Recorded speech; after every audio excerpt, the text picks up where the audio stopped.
Greg Holt, thank you so much for being with us today. Gwyneth, thank you. It's a pleasure to be here. You have described yourself as a pragmatic leader rather than an ideological Republican. But tell us, what is one specific issue where you disagree with your party? And what does that say about the kind of governor you would be? Well, I hate to frame it as a disagree. What I like to do is look at each issue on an individual basis and evaluate it on how it best serves our community. That's the way I did it in Rio Rancho, and that's the way I'll do it as governor as well. So when it comes to individual policies, I look at each policy in its own separate light, how it's impacting individuals, what we can do to tune it up, or maybe eliminate it, or or refine it to a way that it best serves. So pick one specific disagreement. One specific disagreement. I'm going to tell you. Right off the bat, once again, I don't have a very specific one, and I apologize, but... Okay. Rio Rancho has earned high marks for affordability, safety, and quality of family life. What specifically have you done as mayor to make Rio Rancho more affordable and safer? Well, the one thing that we've done as mayor is I've worked very closely with the council, the city leadership, to make sure that we're doing the things that move the city forward. Infrastructure was huge, and so going out and working to make sure that we were getting roads fixed and going out and making sure that we were repairing our water systems. When I took office, a lot of these were in really bad disarray, and there's still a lot more work to be done. As you know, infrastructure is something you just always working on. But at the same point in time is looking at ways that we could keep, for example, our tax rate flat. Growing the economy. So I'm very proud of the fact that our sales tax rate is the same today as when I took office in 2014. And that helps affordability, and that helps keep costs down. And when you think about the cost of a house in a construction situation, it's impacted by gross receipts tax, and that can add additional dollars to the cost of that home. What about safety? Safety, investing heavily in public safety, more than doubling our budget into our law enforcement department and growing those resources and supporting that in those budgets, and making sure that when we would go before budget hearings, advocating to the council that this is the direction we needed to go. So Rio Rancho is a relatively affluent city that sits right alongside the state's biggest metropolitan area. From that, what from the model in Rio Rancho translates to places around the state that have very different assets and challenges, like Gallup, Clovis, Las Vegas? Right. What you have to do is go in and look at each community on its own basis. This is not a one-size-fits-all process. But as governor, you are approaching it from a statewide perspective. We are, but as a governor that's had the experience as a mayor, I know how to go into these communities, work with the mayors, work with the councils, identify problems, and approach those strategically on an individual basis. And I think that's what we're missing in the state of New Mexico is you do get a one-size-fits-all approach to many things, and there's a lot of things that do need that individual attention.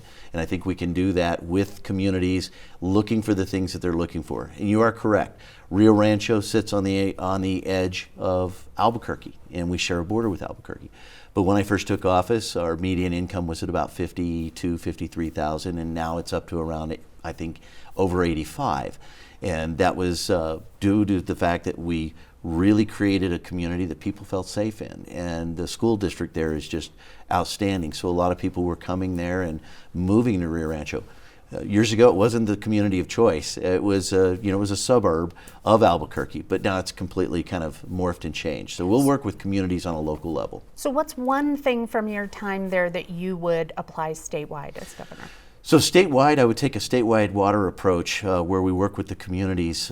We led the state in the first aquifer recharge system, and I think that that's something that when we look at the scarcity of water in this state, we need to be utilizing every drop that we can get. So working with local communities on a statewide water policy to make that a more symbiotic relationship as opposed to a siloed one. Mm-hmm.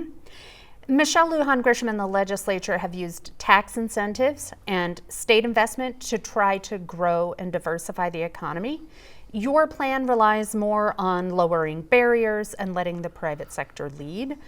In a state with a relatively small private sector, though, why does that approach work better, and how quickly will voters see results?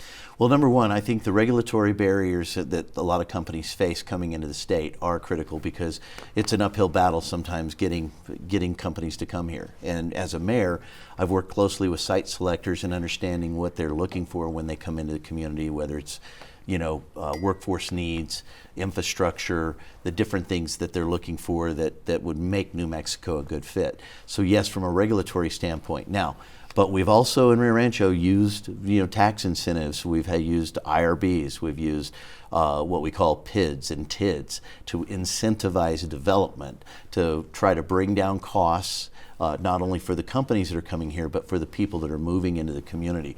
So pairing those tools up so that you have a public benefit and a private benefit to the total overall relationship is an approach that I've taken in Rio Rancho, and that's the approach I'll take for the state of New Mexico. I want to stick with that theme for a second. In many parts of rural New Mexico, access to health care is in crisis. Provider shortages, long travel distances, struggling hospitals. You've said we need to train more providers and reduce barriers, but that doesn't guarantee that more doctors will stay or move in to rural communities. What would you do in your first year to improve access to healthcare in rural areas? Well, number one, we're going to look at the housing is a huge thing when doctors come into the state, and especially in rural communities where maybe the salaries aren't competitive. So we want to look at potential tax benefits where we can incentivize doctors to go into rural communities and provide those services there. But so that would be day one, where we've got to go in. Now that we have HB 99 on the books, and we've got some medical malpractice reform, I think that creates a better climate and a better environment for doctors to come back into the state. It also creates a climate for us to work closely with, for example, UNMH, and work closely with that school to help them go ahead and expand the existing infrastructure that they have into our rural communities, so that we're training doctors and keeping doctors there, and they're part of that greater system. So keeping that expertise here in the state, I don't think it's going to be hard to do. I think it's just going to take some innovative approaches, working with the resources we have and extending those as far as we can take them. Some states have used aggressive public investment to stabilize rural healthcare systems. Do you think, and I'm thinking here of patients who don't necessarily, who can't afford insurance, things like that. Do you think New Mexico has a responsibility to ensure access to healthcare even when the private market won't provide it? I think what we have to do is step forward and help anybody that we can in the healthcare world. Is that when people need care, we need to make sure that we're providing care. And so whether the state pays for those policies or we work with private industries to help make them more accessible, more affordable, for me, all options are going to be on the table to talk about how we make that accessible for everybody. And so we will work closely with industry and with the legislature to figure out sources for funding to make sure that people are receiving the care that they need. I want to move to energy. The private equity firm Blackstone is proposing to take over PNM, the state's largest electrical utility. Supporters of the deal say that New Mexico needs major long-term investment, both to meet growing demand and to hit clean energy goals. Critics of Blackstone say that it will need to recover its costs and that New Mexicans are going to pay for it one way or the other. You have said that reliability and affordability come first. How do you make that happen, and who pays for it? Well, quite frankly, when you look at a takeover like this, you do have to look at what their plan is and what their investments are. I've seen this as mayor of Rio Rancho when we've seen expansions of power systems and what that cost puts on individuals. So when these mergers or these takeovers or purchases end up happening, we want to look at what the total overall plan, what the long-term plan is. But ultimately, when you look at a company taking over an existing company or expanding an existing company, typically what you see is as those energy needs grow and as those companies expand, those costs do typically go out onto the consumers. So what we want to make sure is that we're not overburdening and running up utility rates. This is why I want to partner with industries that will help us bring down those energy rates. And I think there are economic opportunities, and I've talked about this on a couple of different areas. When we talk about data centers and onboarding their own power plants, through a local economic agreement, have them overbuild those power supplies, and then through a power purchase agreement backfeed that into local grids to help bring down utility costs and balance that investment in the community along with providing a benefit to the local, to the area residents. So we're going to have to evaluate very closely, work with the PRC on any purchase to make sure that utility rates do not skyrocket, because quite frankly, affordability is a number one issue that I'm talking to people around the state, and the last thing they want to see is their utility bills go. So I would not be supportive of a purchase that would run up utility rates excessively or right now at all.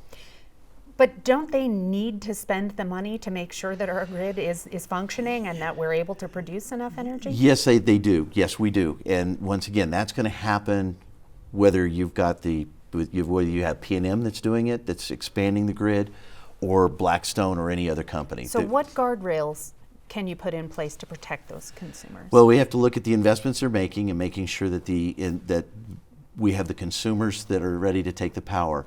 But this is a big one, Gwyneth, is that industry is not coming to New Mexico. I've seen industry not come to New Mexico because we don't have the power of resources available.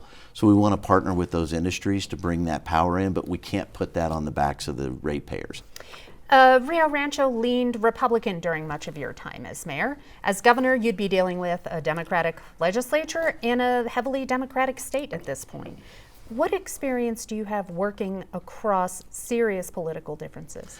As chairman of the New Mexico Mayor's Caucus for 8 years, I worked with mayors across the state. And if there's one thing that mayors know how to do is set aside those political differences and talk about the issues that matter, the things that really impact people on a day-to-day basis, whether that's public safety, healthcare, education, infrastructure. All of these things come front and center.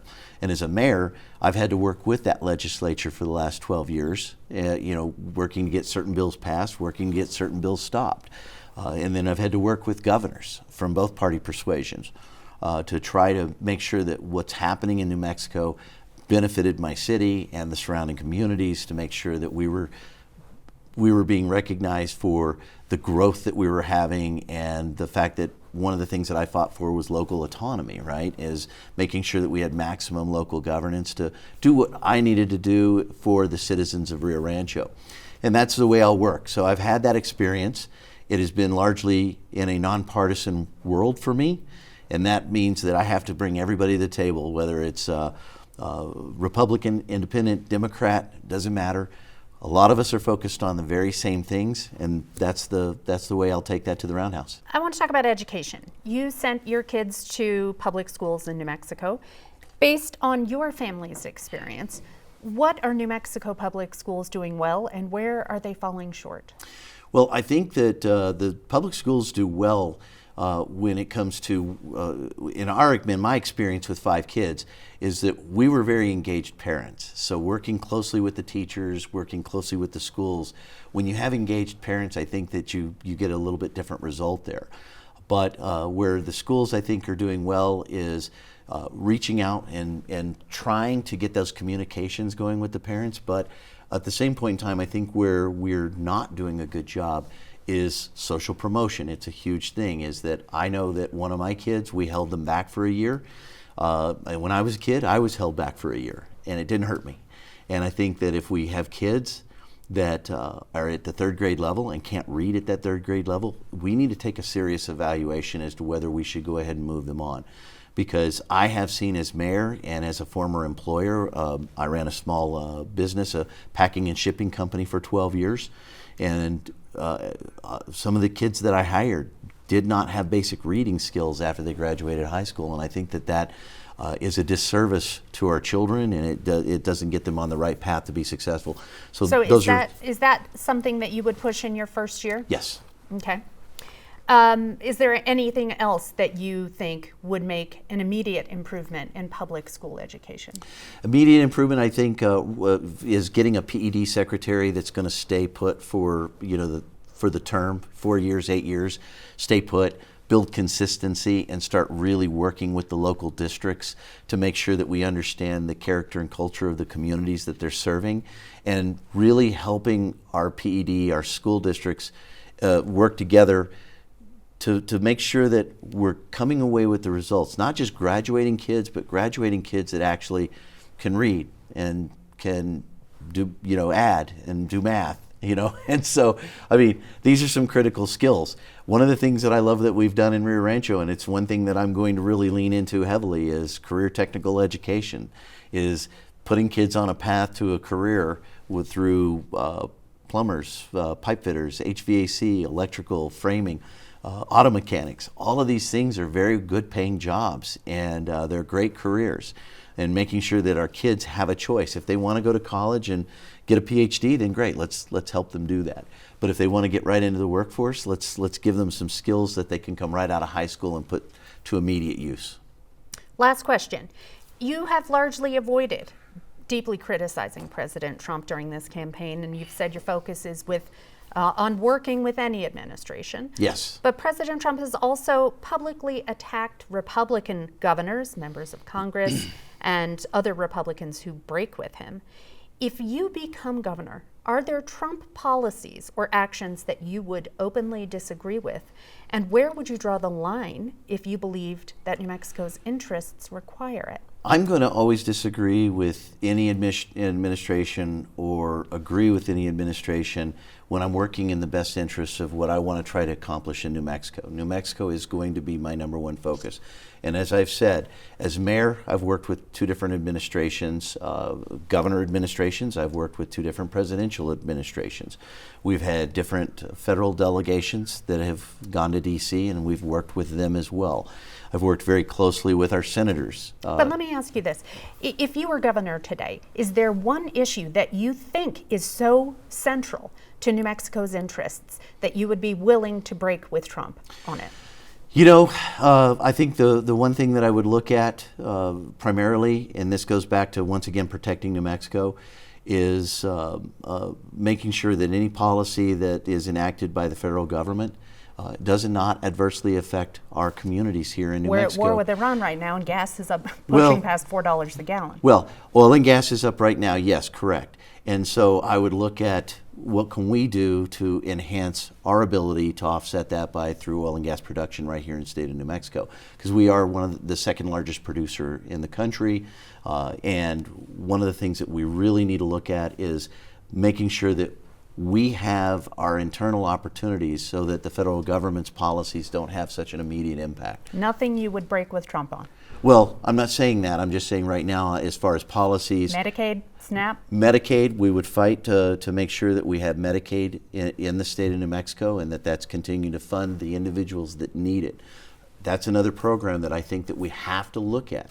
We have to evaluate to make sure that the people are getting it, and that it is an assistance program and not a lifestyle. Gregory Hull, thank you so much for being with us. You're very welcome.